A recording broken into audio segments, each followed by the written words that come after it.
गोटे परीक्षार्थी ओपीएस को चिठी लिखी मोर कैंडिडेचर कैंसल करा जाऊ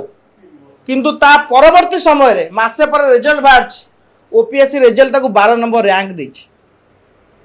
ये हेउची ओपीएस रे व्यवस्था। आईपीएस वरिष्ठ पुलिस अधिकारी संजीव पंडा नेतृत्व रे राज्य रे वर्तमान नक्सल दमन नीति चली एवं हार्डकोर नक्सल माने वर्तमान आत्मसमर्पण करूचंती आमे साधुवाद जनाऊछु। किंतु अपर पक्ष रे सरकार जो योजना करूचंती सरकार जो व्यवस्था करूचंती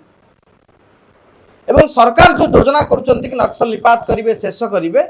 ता हुए तो सफल हेई न पारे। काहेकि आमे प्रश्न पचारुछु तार एक कारण रही।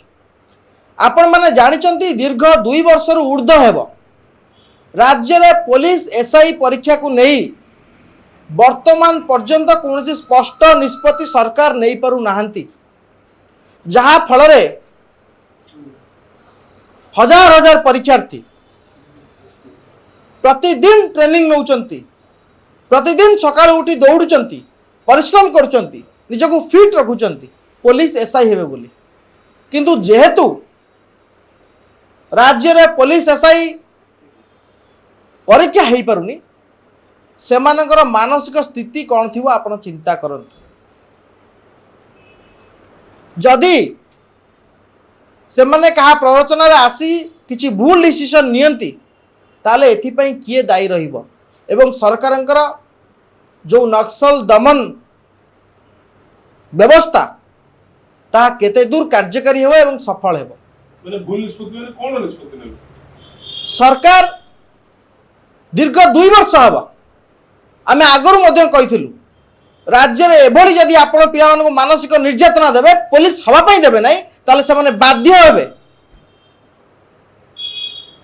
खराब बाटर जिया पई से माने बाध्य हेबे निज हक निजको छडे आनिया पई से माने बाध्य हेबे।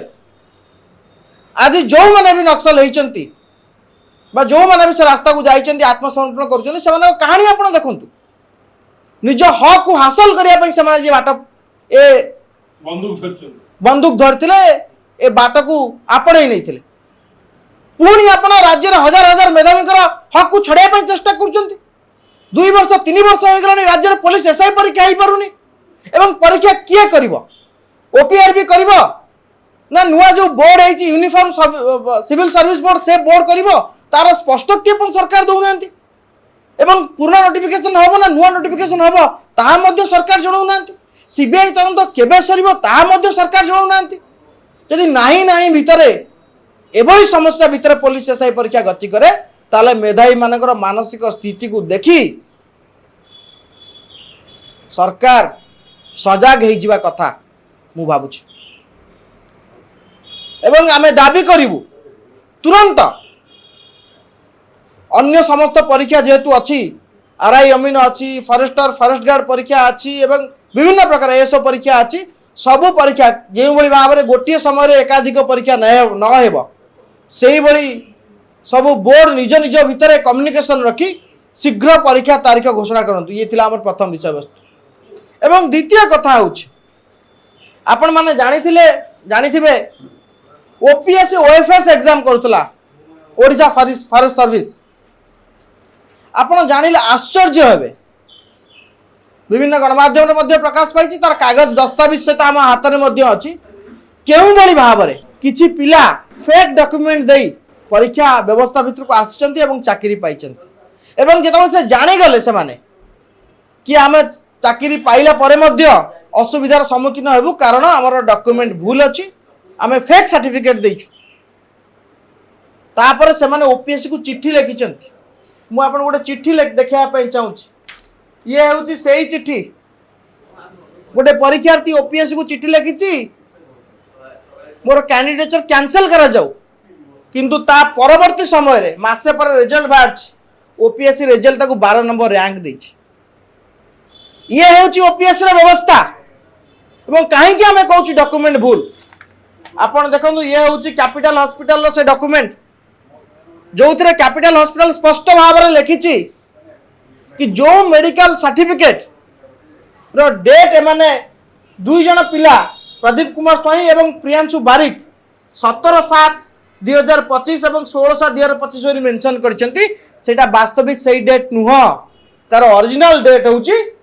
18/8/2025 पाखापाखि गोटे मास परे। आपण एतरु चिंता करंतु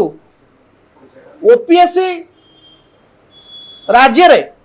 कहा भरोसा रे चली जदि नियुक्ति सुजोग सृष्टि करथुवा एवं सरकार नियुक्ति दौथुवा बोर्ड माने भगवान भरोसा रे चलिबे ताले राज्य रे मेधावी मानकर भविष्य कौन हम केवल गोटे दुईट उदाहरण नुहे एमती अनेक उदाहरण बारंबार आसुची हेले सरकार कौन सी प्रकार आखि दृश्या कार्यानुष्ठान आज पर्यंत नहीं पारु नाहंती ना कौन सी बोर्ड रो बड़ अधिकारी विरुद्ध रे कार्यानुष्ठान होउची ना जो माने दुर्नीति लिप्त अछंती सेमानको आखि दृश्या दंड दिया जाउची। जदि आपंक आम भिडी भल लगा तेब आम चैनल को लाइक शेयर और सब्सक्राइब करने को जमा भी भूलु नहीं।